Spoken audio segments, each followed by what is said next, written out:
ശരിക്കും ഞാൻ വീഡിയോ കണ്ടപ്പോൾ ഞാൻ ഞെട്ടിപ്പോയി. ചെകുത്താൻ സേവ അങ്ങനെ ഇല്ലല്ലേ? പിന്നെ എങ്ങനെ ഞാൻ വീഡിയോ എടുക്കുന്ന ടൈമിൽ പുള്ളി കുറച്ച് നേരങ്ങൾക്ക് ശേഷം എൻ്റെ ബാക്കിൽ നിന്ന് എന്നെ ഓവർടേക്ക് ചെയ്ത് ഫ്രണ്ടിൽ വന്നിട്ടാണ് ചോദിച്ചത്. ഇപ്പം ആരും പോകാത്ത വഴികളിലൂടെ സഞ്ചരിക്കുന്നതിലല്ലേ കാര്യം. ഇപ്പം തന്നെ ഒരു പ്ലാനും ഇല്ലാത്തൊരു സ്ഥലത്താണ് ഇപ്പം നിൽക്കുന്നത്. പോലെ പോലെ ഒരു കാര്യം ചെയ്യട്ടെ നമുക്ക്.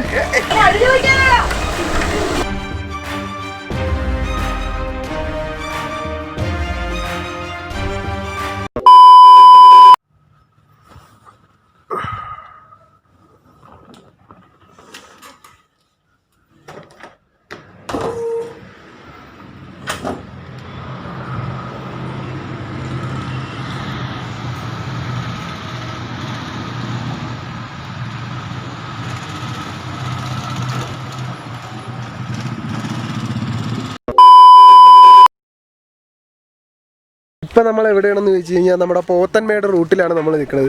ശരിക്കും പറഞ്ഞാൽ ഇത് എവിടെയാണെന്ന് എനിക്കൊരു പിടിയുമില്ല. എന്നാലും കൊള്ളാം ഗൈസ്, അടിപൊളി സ്ഥലമാണ് കേട്ടോ, പറയാതിരിക്കാൻ വയ്യ. അയ്യോ, നമ്മുടെ വണ്ടി അവിടെ പാർക്ക് ചെയ്തിട്ടുണ്ട്. അതാരാണ് ഒരു ഡോറ് തുറന്നിട്ടിരിക്കുന്നത്? ആരാണ്? ഞാൻ തന്നെയാണ് ആ ഡോറ് തുറന്നിട്ടിരിക്കുന്നത്. അപ്പം ഞാൻ തന്നെ അടക്കണം. അതാണ് അതിൻ്റെ കറക്റ്റ് നിയമം എന്ന് പറയുന്നത്. അപ്പോൾ നമുക്ക് താക്കോലെടുത്തിട്ട് നമുക്ക് വണ്ടി അടയ്ക്കാം. ഞാൻ എന്നിട്ട് ഇവിടുത്തെ വ്യൂ കാണിച്ചാൽ ഇവിടെ ഒരു ചെറിയൊരു അരുവിയുണ്ട്. അപ്പോൾ ഇവിടെ അങ്ങോട്ട് കണ്ട, ദിസ് ഈസ് ദ അരുവി ഓഫ് ദ ഇയർ. ഇവിടുത്തെ അരുവിയാണ്. പിന്നെ ഇവിടെ ദീപക്ക് ഫോട്ടോ എടുക്കുന്നുണ്ട്, പുറകിൽ നിന്ന് എടുത്തത്. അവരവിടെ ഫോട്ടോഷൂട്ടൊക്കെ എടുക്കുക. നമുക്കൊന്ന് നടന്നിട്ട് വരാം.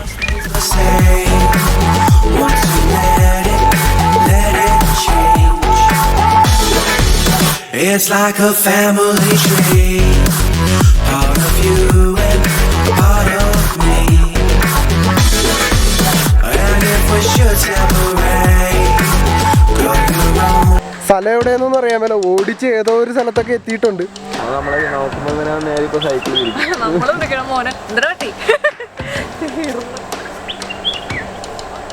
ആടാ മോനെ, ഇവനാണ് നമുക്ക് സ്ഥലം തരാൻ പറഞ്ഞു തരാമെന്നെ മോൻ. നീ ചവിട്ടി പോലെ പോലെ ഒരു കാര്യം ചെയ്യട്ടെ നമുക്ക്. നിർത്തുന്നു.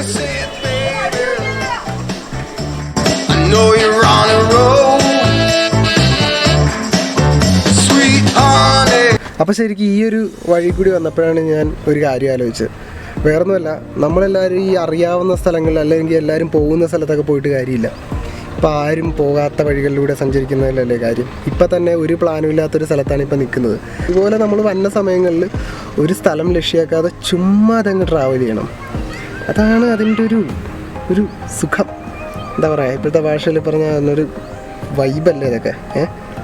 അപ്പോൾ ഇനി എല്ലാവരും ട്രാവൽ ചെയ്യുന്ന സമയത്ത് നമ്മൾ ചുമ്മാ ഒരു റോഡ് കാണുമ്പോൾ അതുവഴി ഒന്ന് പോയി നോക്കണം. ചിലപ്പോൾ അവിടെ ആയിരിക്കും നമ്മൾ പോകുന്ന സ്ഥലത്തേക്കാളും മനോഹരമായിട്ടുള്ളൊരു സ്ഥലം ഉണ്ടാകുന്നത്. ഓക്കെ, ഇതാണ് ഞാനിപ്പോൾ ഇവിടെ വന്നപ്പോൾ എനിക്ക് പറയാൻ തോന്നിയൊരു കാര്യം. ഞാൻ ഇവിടുത്തെ ഒരു സ്ഥലം കാണിച്ചു തരാം. ചെറിയൊരു ഗ്രാമമാണ്. പിള്ളേരൊക്കെ സൈക്കിളൊക്കെ ചവിട്ടി അങ്ങോട്ടും ഇങ്ങോട്ടൊക്കെ നടക്കുന്നു. എന്താ നല്ല സുഖം, അത് തന്നെ.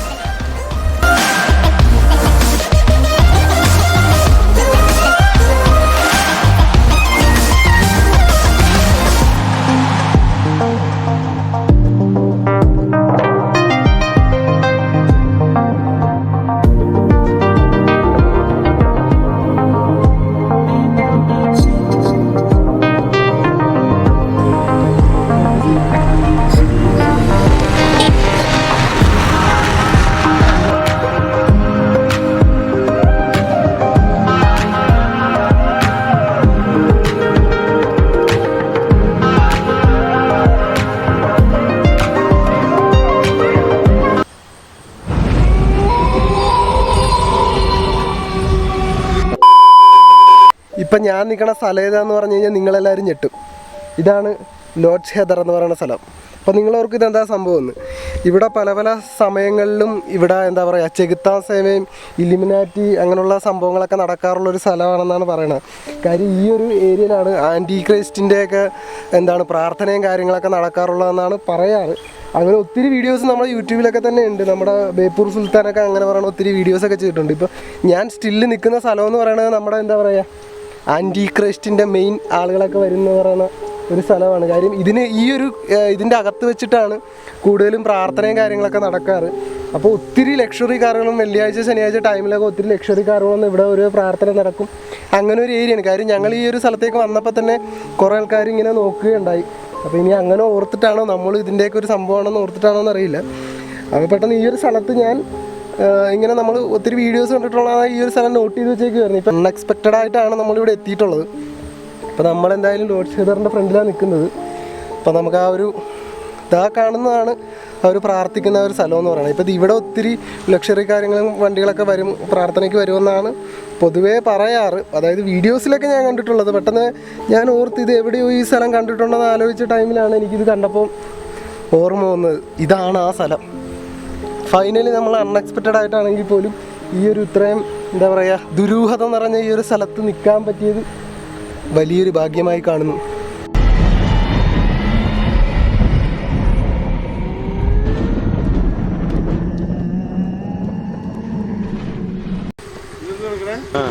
അപ്പോൾ ഇവിടുത്തെ സ്ഥലങ്ങളൊക്കെ വീഡിയോ എടുക്കുമായിരുന്നു. ഈ സ്ഥലത്തിന് എന്തെങ്കിലും പ്രത്യേകത ഉണ്ടോ? എന്താണെന്ന് ചെകുത്താ സേവ അങ്ങനെ ഇല്ലല്ലേ? ആണല്ലേ? ഇത് എല്ലായിടത്തിലും ഉണ്ട്. ബാംഗ്ലൂർ എല്ലായിടത്തിലും ഒരു ഇൻസ്റ്റിറ്റ്യൂഷൻ പണ്ട് ബ്രിട്ടീഷുകാരൻ തുടങ്ങി. അല്ല ഇപ്പൊ ഇവിടെ പ്രാർത്ഥനയൊക്കെ ഉണ്ടോ? ഇവിടെ അങ്ങനെ വല്ല പരിപാടിയൊക്കെ ഇവിടെ നടക്കാം? പള്ളി പോലെയാ ആണല്ലേ? പള്ളി അതുപോലെയാ. ഡീക്കൻ അങ്ങനെയാ. അതൊരു പ്രശ്നം. നമുക്ക് ഇവിടെ സൺ ടി വി ഇവരൊക്കെ വന്ന് ഓടിച്ചു കൊടുക്കും. സെക്യൂരിറ്റി പറഞ്ഞാൽ ഓടിച്ചു കൊടുക്കും. ആണല്ലേ? സെക്യൂരിറ്റി പ്രശ്നമാണ്. അതായത് പണ്ട് തൊട്ട് യൂറോപ്യനുണ്ട് രാജ് ചെയ്തിട്ട് അവർ തനിയ അത് മേസൻസ്. പണ്ട് ഇത് ഞാൻ കേൾക്കുന്നത് സാഹിബ് ഇരിക്കുമ്പോൾ അവിടുത്തെ മേസന്മാരുണ്ട്. അവർക്ക് ഒരു യൂണിയൻ അതുപോലെ അതിങ്ങനെ വന്നിട്ടുണ്ട്. അതർവൈസ് വേറെ ഒന്നില്ല. ഇവിടെ പള്ളി പോലെയാ. ഡീക്കൻ എല്ലാം ഉണ്ട്. ഇപ്പോഴും പ്രാർത്ഥനയൊക്കെ ഉണ്ട്. അതെ. അല്ലാതെ മൂന്നാർ പള്ളിയിലെ തന്നെ അവിടുത്തെ പഴയ വെള്ളക്കാരുണ്ട്. അവരുടെ പേരുണ്ട്. അത് മെസോണിക് ഓണേഴ്സ്. അത് ചാരിറ്റിയാണ് മെയിൻ. ഇത് ലോഡ്ജ് എല്ലാം ഒഫീഷ്യൽ, നത്തിങ് ഹിഡൻ. ഇത് ഇവർക്ക് ഓഫീസ് മെയിൻ ഓഫീസ് വന്ന് ബോംബെ ഡിസ്ട്രിക്ട് ഗ്രാൻഡ് ലോഡ്ജ് എന്ന് പറയും. അവർക്ക് സബ് വന്ന് എല്ലാം മെഡ്രാസിലുണ്ട്. മൂന്ന് വേറെ വേറെ പേരിലുണ്ട്. ലോഡ്ജ് ലോഡ്ജ് ഓഡിറ്റേഴ്സ് വരും. ബാംഗ്ലൂരിൽ വേറെ പേരിൽ വരും. എല്ലായിടത്തും ശാഖയൊക്കെ ഉണ്ടല്ലോ, ബ്രാഞ്ചസ്. ചാരിറ്റിയാണ്. എല്ലാ സിറ്റീസിലും ഇതുപോലെ ഉണ്ട്. പഴയ SC വെച്ചാൽ സ്കോട്ടിഷ് കോൺസ്റ്റിറ്റ്യൂഷൻ ഇതുപോലെ വയ്ക്കും. ചാരിറ്റി ഓർഗനൈസേഷൻ പള്ളി പോലെ റാങ്ക് ഉണ്ട്. ഓരോ numbers.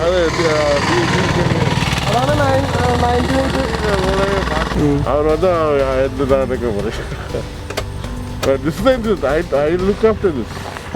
Accounts I look after. That's what I'm telling you. Charity. അവർ കൊടുക്കാണ്. പിന്നെ അവർ പള്ളി പോയ ചാപ്പിളിന് അങ്ങനെ ഡീക്കൻ ബൈബിൾ വലിയ പഴയ ബൈബിളുണ്ട്. അല്ലാത്തവരല്ല. ലെറ്റേഴ്സ് എല്ലാം ഭയങ്കര റോബോൺ ലെറ്റേഴ്സാണ്. കടീസ് വരെ ഉണ്ട്. അപ്പോൾ അത് ഇതുപോലെ പള്ളി പോലെ എടുക്കും. ശരി, താങ്ക്സ്. ഉണ്ട് ഡോട്ടർ ലോഡ്ജസ് ഉണ്ട് ബോംബെയിലെ district grand lodge of south India. This is official free masons hall. അവർ അഡ്രസ് അവർക്ക് ഇതുപോലെ സബ് ഇവരെല്ലാം അവരുടെ രജിസ്റ്റർഡ് മെയിൻ പാർട്ടി. അപ്പോൾ okay, you can take it. But this is the thing. Goa അവർ ചില അത് വേറെ അവർ ഞാൻ കേൾക്കുന്നത് ഈ അംബാനി വലിയ പണക്കാരര് അവരാണ് തീരുമാനിക്കുന്നത്. That's all full rubbish. ഇത് what is happening I know. I do the account for them. അതായത് നത്തിങ് ഇല്ലീഗൽ ഈസ് ഹാപ്പനിങ്. അവരുടെ ചില ഓവർ അസോസിയേഷനിലും ഉണ്ടാവുള്ളൂ. നിറയെ സൊസൈറ്റി പോലെ ഇതുപോലെ. But this is common, nothing special.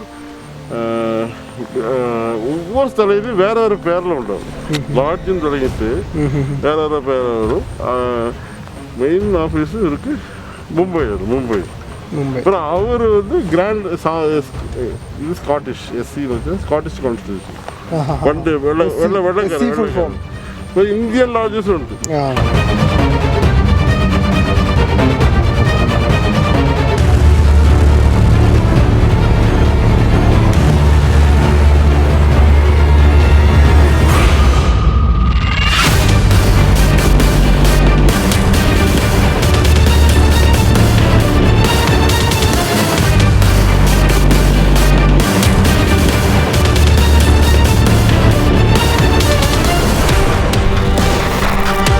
അപ്പോൾ സംഭവം നിങ്ങൾ കേട്ട് കാണുമല്ലോ. ഇപ്പം നമ്മളിപ്പോൾ ഇതിൻ്റെ വീഡിയോ ഷൂട്ട് ചെയ്തിട്ടിരുന്നപ്പോൾ ഒരാൾ വന്നിട്ട് പറഞ്ഞ് എന്താ പറയുക, ഇവിടെ എന്താ ഷൂട്ട് ചെയ്യണത്, സെക്യൂരിറ്റി വരും, അങ്ങനെ പ്രശ്നമാണെന്നൊക്കെ പറഞ്ഞു. പിന്നെ ആ പുള്ളി ഒരു അരമണിക്കൂറോളം തന്നെ എന്താണ് ഈ ഒരു ലോഡ്ജ് ഹെദറിനെ കുറിച്ച് എന്താ പറയുക പുകഴ്ത്തി സംസാരിച്ചു. അതായത് ഇവർ ഭയങ്കര എന്താ നല്ലത് ചെയ്യുന്ന ആളുകളാണ്, എന്താ ചാരിറ്റിയാണ്, എന്താ ബ്ലഡ് ഡൊണേഷൻ, ഓർഗൻസ് ഡൊണേഷൻ എന്നൊക്കെ പറഞ്ഞ് കുറേ ഭയങ്കരമായിട്ടുള്ള പുകഴ്ത്തില്ല. ഞാനൊരു കാര്യം ചോദിക്കട്ടെ, നമ്മളിപ്പോൾ ഒരു സ്ഥലം കാണാൻ നേരത്ത് ഒരു വഴിക്ക് പോകുന്ന ഒരാൾ നമ്മളിങ്ങനെ ഒന്ന് ഷൂട്ട് ചെയ്യുമ്പോൾ അവർ വന്നിട്ട് അങ്ങനെ നിർത്തി അവരുടെ കാര്യം ഉപേക്ഷിച്ചുകൊണ്ട് ഇത്രയും നേരം അതിനെ പുകഴ്ത്തിക്കൊണ്ട് സംസാരിക്കുമോ എന്നുള്ളത് എനിക്കറിയത്തില്ല. എനിക്ക് തോന്നിയിട്ടുള്ള ഐ തിങ്ക് പുള്ളി ഒരു ഇലുമിനാറ്റി ആണോ, ഇല്ലെങ്കിൽ ഇത്രയും ഒന്ന് സപ്പോർട്ട് ചെയ്ത് സംസാരിക്കേണ്ട കാര്യമുണ്ട്. ഒരു 10-20 മിനിറ്റോളം പുള്ളിയുടെ ടൈം വേസ്റ്റ് ആക്കിക്കൊണ്ട് ഞാൻ വീഡിയോ ഷൂട്ട് ചെയ്യുന്നത് അറിഞ്ഞുകൊണ്ടാണ് പുള്ളി ആ ഒരു പുകഴ്ത്തിൽ സംസാരം ഉണ്ടായെന്നാണ് എനിക്ക് തോന്നിയിട്ടുള്ളത്.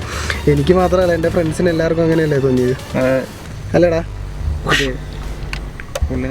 അപ്പം ഞാനിപ്പോൾ ഇവിടെ നിന്ന് മാറുവാണ്. കാര്യം അൺഎക്സ്പെക്റ്റഡ് ആയിട്ട് ഇങ്ങനൊരു സംഭവം കിട്ടി. ഈ ഒരു സ്ഥലം കാണണമെന്ന് എൻ്റെ ഒരു മനസ്സിൽ ഉണ്ടായിരുന്നു. കാര്യം ഞാൻ കുറേ സമയം അങ്ങനെ ചിന്തിച്ചിട്ടുണ്ട്. അപ്പം നമ്മളിവിടെ വണ്ടി ഇട്ടപ്പോൾ തന്നെ കുറേ ആൾക്കാർ നോട്ട് ചെയ്തായിരുന്നു. അപ്പം ഞാനിത് ചെയ്യുന്നപ്പോൾ ഇത് എവിടെയോ കണ്ടിട്ടുണ്ട്. അപ്പം ഞാൻ പേര് വായിച്ച് നോക്കിയപ്പോഴാണ് എനിക്കിത് മനസ്സിലായത്.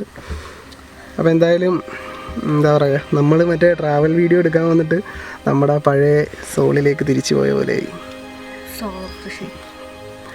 എനിക്ക് സോൾ എന്ന് പറയുന്ന ചാനലുണ്ട് കേട്ടോ, നിങ്ങൾക്ക് അറിയില്ല, ഞാൻ അതിനെക്കുറിച്ച് പറഞ്ഞിട്ടില്ല. അപ്പം നമുക്ക് തൽക്കാലം ഈ ഒരു ലോഡ്ജ് ഹെദറിൻ്റെ ഈ ഒരു മുന്നിൽ നിന്ന് മാറാം. എന്നിട്ട് കൂടുതൽ ഡീറ്റെയിൽസ് ഞാൻ എൻ്റെ വീട്ടിലിരുന്ന് സംസാരിക്കുന്നതാണ്. ഓക്കെ, അപ്പോൾ വീട്ടിലേക്ക് ഇനി പോവാം. അപ്പം പുള്ളി പറഞ്ഞ കാര്യം എന്ന് പറയാൻ നേരത്ത് ഈ ആൻറ്റി ക്രൈസ്റ്റ് അങ്ങനെയുള്ള പരിപാടികളൊന്നും അവിടെ നടക്കാനില്ല. അവർ ഭയങ്കര നല്ലവർ, അവർ നാട്ടുകാരെ സഹായിക്കുന്നു, രക്തം കൊടുക്കുന്നു എന്നുള്ള കാര്യങ്ങളൊക്കെയാണ് പറയുന്നത്. പക്ഷേ എനിക്ക് വേറൊരു മനസ്സിലാകാത്തൊരു കാര്യം എന്താണെന്ന് വെച്ച് കഴിഞ്ഞാൽ, ഇത്രയും കോടീശ്വരന്മാരായിട്ടുള്ള ആളുകൾ എന്തുകൊണ്ട് ഇങ്ങനെ ഒരു മൂന്നാർ എന്ന് പറഞ്ഞാൽ 666 ഇങ്ങനെ ഒരു സ്ഥലത്ത് ഇങ്ങനെ ഒരു സ്ഥാപനം നടത്തുന്നു. ആ നടത്തുന്ന സ്ഥാപനം എന്തുകൊണ്ട് ഈ കാട്ടിൽ കൊണ്ട് വെച്ചിരിക്കുന്നു? കാട്ടിലെന്ന് പറയാൻ നേരത്ത് ആ ഏരിയ അത്ര വൃത്തിയൊന്നുമല്ല, ഫുൾ കാട് പിടിച്ച് കിടക്കുവാണ്. അത് മാത്രമല്ല, ഇത്ര കോടീശ്വരന്മാരായിട്ടുണ്ടെങ്കിൽ അവർ എന്തിനും ഇത്ര ഒരു ഗുഡ്സ് മുറിയിൽ, ഇരുട്ട് പിടിച്ച മുറിയിലിരിക്കുന്നു? അതൊരു വലിയ പള്ളിയാക്കാത്തത് എന്തുകൊണ്ട്? എനിക്ക് മനസ്സിലാകാത്തൊരു കാര്യമാണ്. ഓക്കെ, അതൊക്കെ അവിടെ നിൽക്കട്ടെ. അപ്പോൾ പുള്ളി പറഞ്ഞ ഇതൊക്കെ ആ സംഭവങ്ങളൊക്കെ അവിടെ നിൽക്കട്ടെ. അപ്പോൾ അതൊന്നുമല്ല സംഭവം. വേറൊരു കാര്യം ഞാൻ നിങ്ങളോട് പറയാം. അതായത് ഈ ഒരു പുള്ളി വീഡിയോയിൽ ഈ ഒരു ടൈമിങ്ങിൽ പുള്ളി എന്നെ ഓവർടേക്ക് ചെയ്ത് പോകുന്നുണ്ട്. അപ്പോൾ ആ ഓവർടേക്ക് ചെയ്ത് പോണത് ശരിക്കും പറഞ്ഞു കഴിഞ്ഞാൽ ഇപ്പുറത്തെ സൈഡ്, അതായത് ഞാൻ നിന്ന് ആ വില്ലേജിൻ്റെ അവിടെ നിന്നൊരു 300 മീറ്റർ അപ്പുറമാണ് ഈ ഒരു ലോഡ്ജ് ഹെദർ എന്ന് പറയുന്ന സ്ഥലം. അപ്പോൾ പുള്ളി എന്നെ ഓവർടേക്ക് ചെയ്ത് പോകുന്നുണ്ട്, നിങ്ങൾക്ക് വീഡിയോയിൽ കാണാം. അതിനുശേഷം 300 മീറ്ററിൻ്റെ ഇടയ്ക്ക് ഞാൻ പുള്ളീനെ ഓവർടേക്ക് ചെയ്യില്ലെന്ന് എനിക്ക് ഭയങ്കര ഉറപ്പാണ്. ഇടയ്ക്ക് പുള്ളിക്ക് കയറി നിൽക്കാൻ പറ്റിയ ഒരു സ്ഥലമില്ല. കാര്യം ഇപ്പുറ സൈഡ് മലയാണ്, ഇപ്പുറ സൈഡ് അരുവിയാണ്. അപ്പോൾ ആ രണ്ട് സ്ഥലങ്ങളിലും പുള്ളി എന്നെ ഞാൻ ഓവർടേക്ക് ചെയ്തിട്ടുമില്ല, പുള്ളി അവിടെ എങ്ങും നിന്നിട്ടില്ല എന്ന് എനിക്ക് 100% ഉറപ്പാണ്. പിന്നീട് എങ്ങനെയാണ് ഞാൻ അവിടെ വീഡിയോ എടുത്തുകൊണ്ടിരിക്കുന്ന സമയത്ത് പുള്ളി എൻ്റെ ബാക്കിൽ നിന്ന് വരുന്നത്?